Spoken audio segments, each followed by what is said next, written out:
All right, we're live. Welcome to Full Circle. So what I'm going to talk about today is some list building ideas. So we're not going to have I don't really have a good category for this, but it's not going to be like a full list. But we're going to talk about some list building ideas for Kromac2 following the CID. And by this, what I'm getting at is more that I want to talk about things to look at, test, try, etc. So as I'll probably caveat with every CID discussion or centered discussion that we have, I'm going to say that keep in mind anything is still subject to change from the CID. We may very well see that some stuff ends up going through as expected, some changes to make him a little stronger, a little weaker. We'll see. Not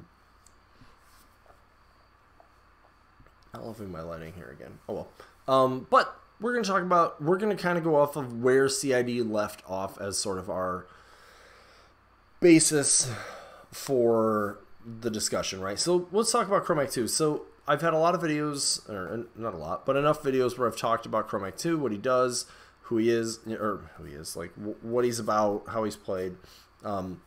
Just to touch on that a little bit. Kromac2 is looking generally to bring Warbeast to take advantage of his feat. Just real quick, his feat is +2 strength and armor for his battle group. And he gets to cast Carnage for free. And then after that, his spells, he's got Vengeful, which gives a model retaliatory strike. He has Awakened Spirit, which allows a free Animus to be cast. And then he has damn, what's the name of that spell? I always forget the name of his damage spell. Primal Shock, which lets you do a strength damage channeled through the beast, and then Carnage, which I mentioned, +2 to hit. Really what Kromac brings to the table, though, is Kromac. He has a POW 17 axe and the ability any turn to make 11 attacks. Depending, not any turn, but theoretically he has the ability to make 11 attacks. He also gets the benefits of his own feat. He goes up to power and strength 19. So, what are some ideas with Kromac? Well, there's one of two directions, in my opinion, you can go. You can go the Call of the Wild direction or the Devourer's Host direction. And we're going to talk about Call of the Wild because I think it's the more obvious direction for him to go. But the biggest thing to look at, there's sort of two deviations, I would say, off of that. And in my head, there's more than that, but there's two main decision points if you're going to go in the direction of Call of the Wild. And then there's some minor ones. But to me, it's Storm Raptor or no Storm Raptor. And I say that because how you construct the rest of your list is going to really be dependent on if you make that decision. So I don't think there's a right or wrong here. The one thing I will say is essentially a requirement for Kromac is you probably should have a Warpwolf Stalker. Kromac being able to sprint is a major ability for him to contribute throughout the game. Sprint, Lightning Strike is so good that we used to be able to cast it on everything, and it was so powerful that they had to make that into myself. But that means your caster can still cast it. So I think no matter any of these directions, I think if you're not putting Warpwolf Stalker in your list, you need to really evaluate what your list is doing. I'm not sure I would build a Kromac2 list without at least one Warpwolf Stalker. So, with that in mind, but if you have a Storm Raptor, that's kind of your way of scaring people off of playing infantry into your list, right? And it's also going to kind of be the way you get people to come to you. Now, we don't know where the Storm Raptor is going to end up. It was tested a bunch of different ways. It had pulse. It's had a shot added to it. It got cheaper. It has flying high. It's range 14. It was range 12 at one point. I know Hungerford said that the combination of flying high, range 14, and deceptively mobile, one of those things is probably a rule too far. I'm hoping that it's the range 14. I sort of see it as 14 going to 12 as sort of the first likelihood, losing flying high next and deceptively mobile last, because I think that fits the most for it. But that doesn't mean that I'm right. It feels like to me that's the most like circle like of sorry, I'm way out of focus all of a sudden. Try to fix that. Oh, that's much better. Until I lean back. Anyway, that's the most circle-like ability of the three, so I kind of feel like that's going to be the one that goes away. But you still have the potential to get out, especially in Call, where you get that Animi for free. You still have the ability to put out probably 2 boost minimum, no matter how they end up with the rules, 2 boosted power 16 lightning bolts. And then whether those have E-Leap on them or not, or lightning generator, we will see. But what that does is it means, first of all, Storm Raptor has the longest melee threat range in the faction, aside from the Shadowhorn, who has to jump to get to that, which is 12 inches. So that's good to start with. But he also has a threat range with a gun to start saying, well, okay, I'm going to stand in this zone with my Storm Raptor, Kromac is going to stand in this zone, and my beasts are going to stand in this zone, and I'm just going to keep shooting you until you come over here. And then when you come over here, I'm going to feat and kill everything. Obviously, I'm being a little bit flippant here, but that's the idea. So if you're going to go the Storm Raptor route, that's kind of the direction you're going to go. I've sort of played around with the idea a little bit of running 2 of them. I'm not... Do I have a list up with that? No, I don't. I don't know that I'm going to ever be thrilled with the points. I'm going to kind of take another... I might try to do this live while we're talking, but... if you were going to play 2 Storm Raptors, I feel like Kromac is the place you would do it. And basically the gist here is the same as anywhere else. You know, you're going to keep making those gunshots. You're, let's see, Call the Wild. Yeah, let's see what this could look like. You're going to keep making those gunshots. You're going to say, come on over. And if they don't, you're just like, all right, fine, I'll just keep shooting you, I suppose. And once they finally do, then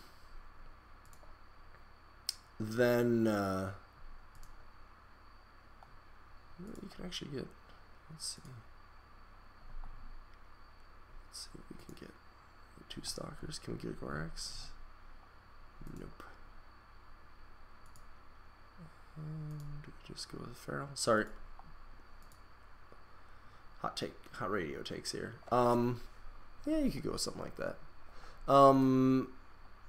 Yeah, so your footprint's going to be real slim, which is one of the reasons I'm a little hesitant here.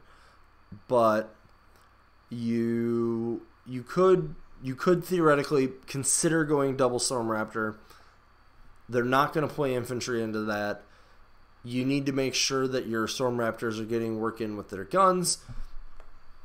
And then understanding that you need to put them into melee, and then you're going to need the rest of what you have to clean up after that. But I think it's playable, to be honest. If the Storm Raptors get any cheaper somewhere in there, it's going to be really playable. Because right now I'm sort of looking at it, and I pretty much, the list is Feral, Raptor, Stalker. And you could drop the Feral, could be a Gorax, and give you another light for some board presence. You probably want to use Lord of the Beast as one of your free models here. I was hoping, I guess you can't really do that with Kromac. One of the things is to certainly consider bringing the Mist Speaker for the Isle of Sight, which is going to be a pretty big deal on the Storm Raptor with that gun, north-south. It's even better if he gets Lightning Generator back, in my opinion. you might be able to go that route. Anyways, my point is, Storm Raptor is one direction you might want to go. Kromac kit is very, very good for the Storm Raptor. Retaliatory Strike means it can disrupt a Warjack that's coming in. Carnage makes it Mat 8 when you need it to be. The feat makes it Armor 20, which is important because it's actually reasonably squishy. You have Primal, and you sort of laugh, you're like, I don't want to put Primal on my Gargantuan, but like honestly, sometimes it probably is the right call. One Storm Raptor goes in, you Primal it, and make sure that it gets work done, while the other one is held back or something like that if you're playing with two.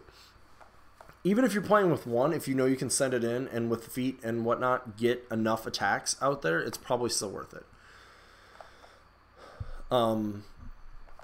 Yeah, so that's one route you can go. I think another route you can go is just bringing a significant number of heavies. Getorix, if his changes go through, means he is really, really tanky. He's going to be casting Spiny Growth for free. He's going to have the feat to take him to Armor 21 on that turn.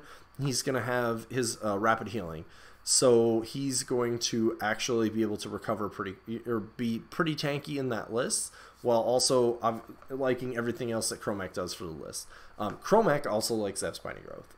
Sometimes Lightning Strike is going to be the right call, but having Spiny Growth is also very good. And then on top of it, I would say all of the satyrs are going to be strong options with Kromac to consider.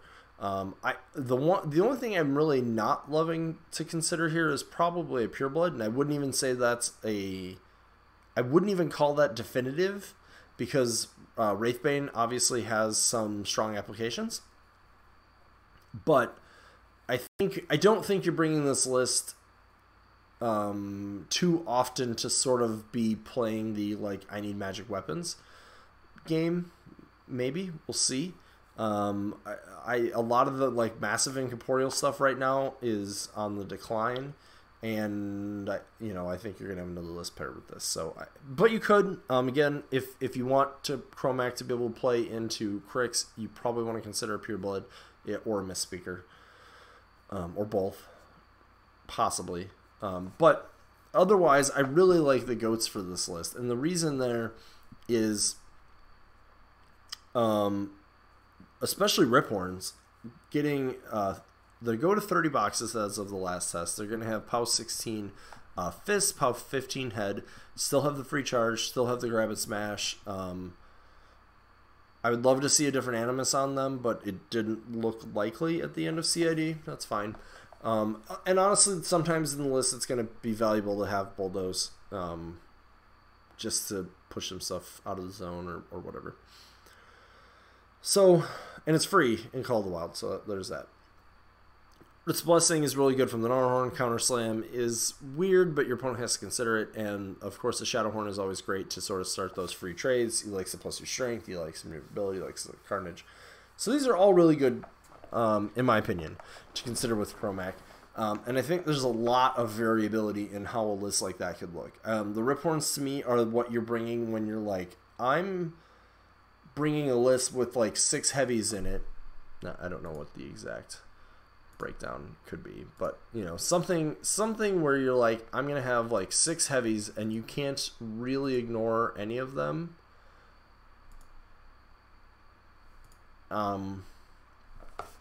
Because if you do it, you're gonna have it's gonna be a bad time for you. Of course, I'm like 1 point short. It's always the worst. Riphorns are not easy to kill. They go to Armor 21. Hypercrust is a thing on Kromac2 that people sort of think is crap, but it will really, if you play it smart, often you can really screw up somebody's order of activations, so don't just discount that. And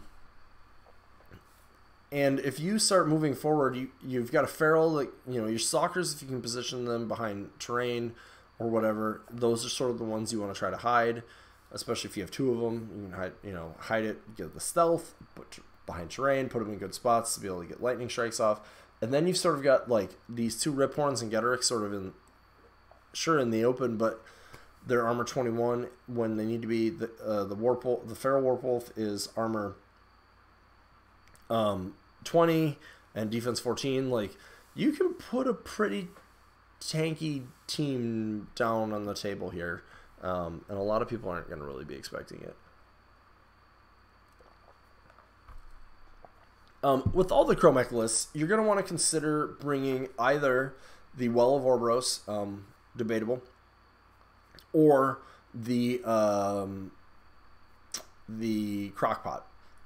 In any of the lists we're going to talk about, I think either of those options are going to be something you want to consider, because being able to put corpses on Kromac2 or on Lord of the Feast in Call of the Wild lists, or on both, is going to be really valuable. Lord of the Feast gives you an option that can kind of range out from your battle group. He can sit on a flag. He's really hard to kill. You get 3 corpses on him.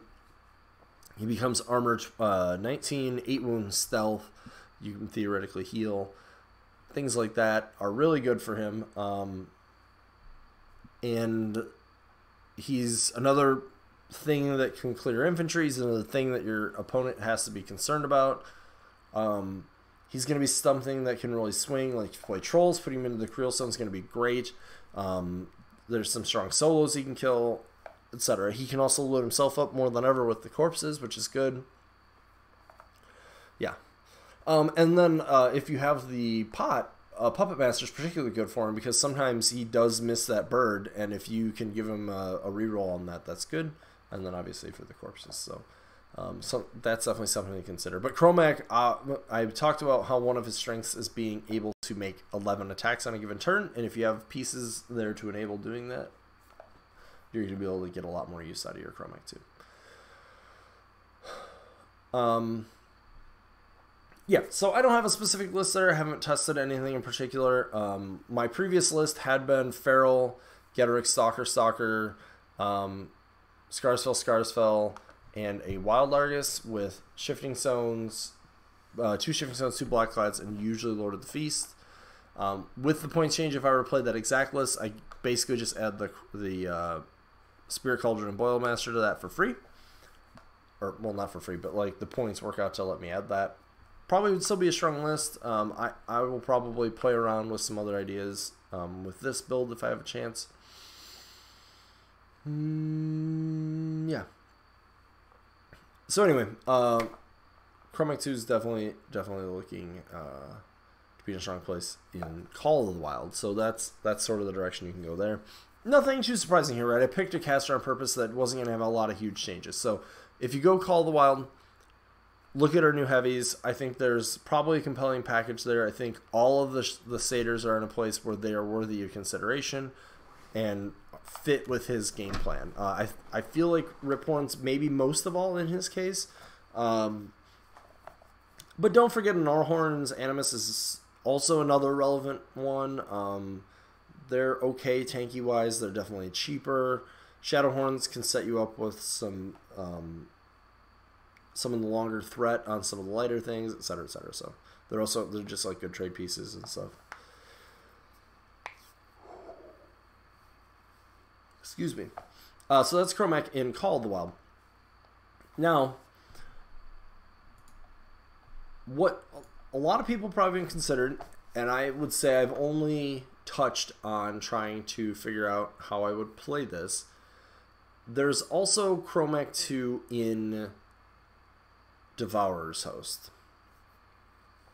Now, I'm sure the first thing you're thinking is, but Chad, what does Kromac2 do for Tharn? And the answer is not a lot.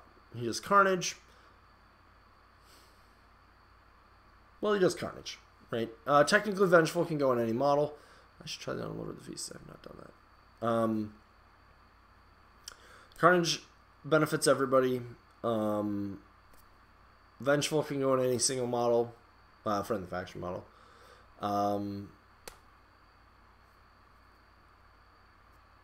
Awakened Spirit. Awakened Spirit matters a little bit more in this matchup because you don't get the free Animime. But let's look at it in the other direction. What does this theme do for Kromac? Well, one, he can always take Getterick, so you still get that. Stalkers are still great. Cool. I already mentioned how he wants to play the Boil.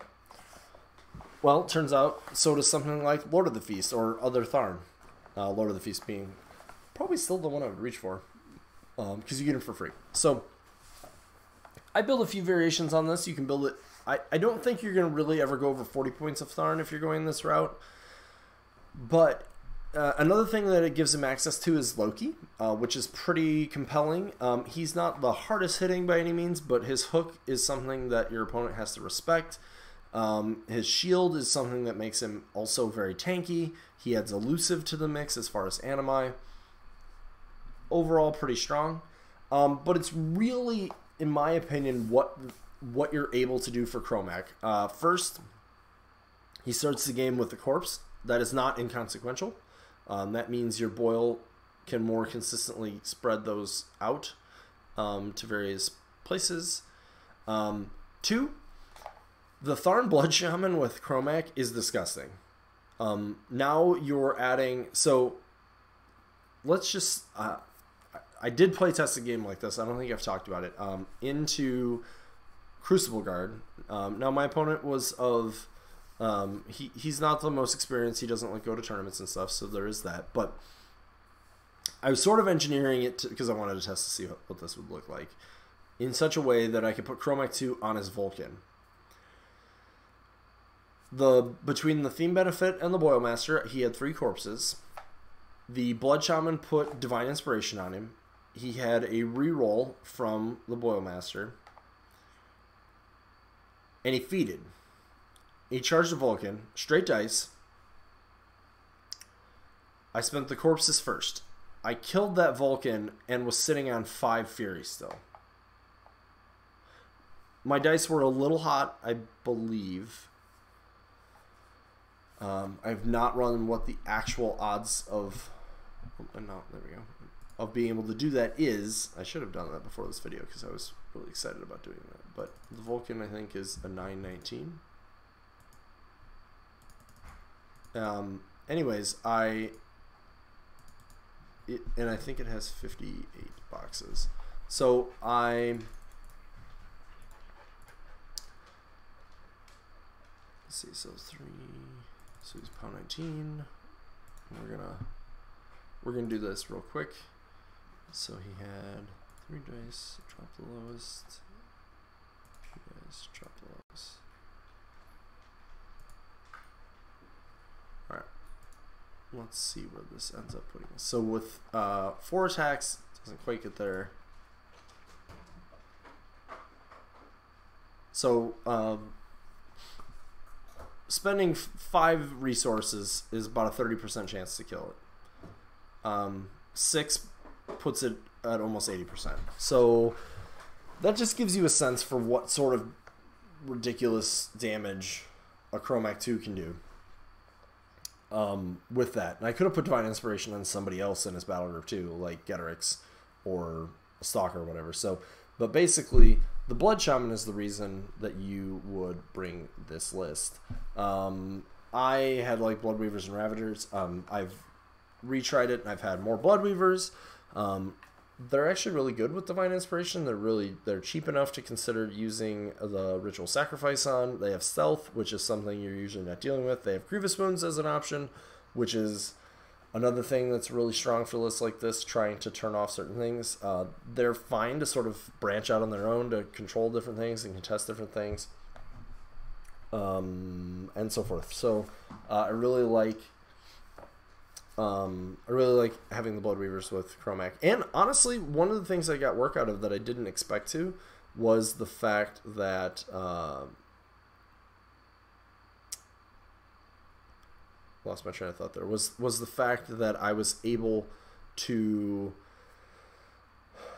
use the healing effect off of them a lot. Like, they went in, they took some damage, not enough to kill them.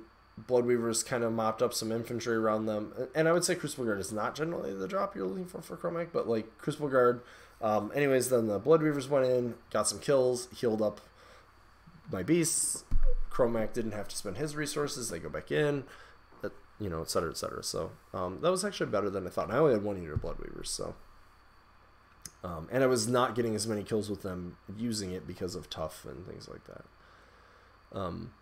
I'm not sure this is going to be the list everybody like gravitates to, but it is pretty interesting, and it's something that I think should be considered. I don't know what the the battle group starts getting tough is really the only problem I was having. Because again, I do really think you want to work with soccer, especially in this list, because Kromac has to do even more work, in my opinion, in this list to get the job done. But yeah. So anyways, those are some ideas with Kromac2. If you have some ideas, I would love to talk about them. I don't know exactly when I'll play him again, but you know, that's the situation. So anyway, as always, thank you for watching, and we will see you next time.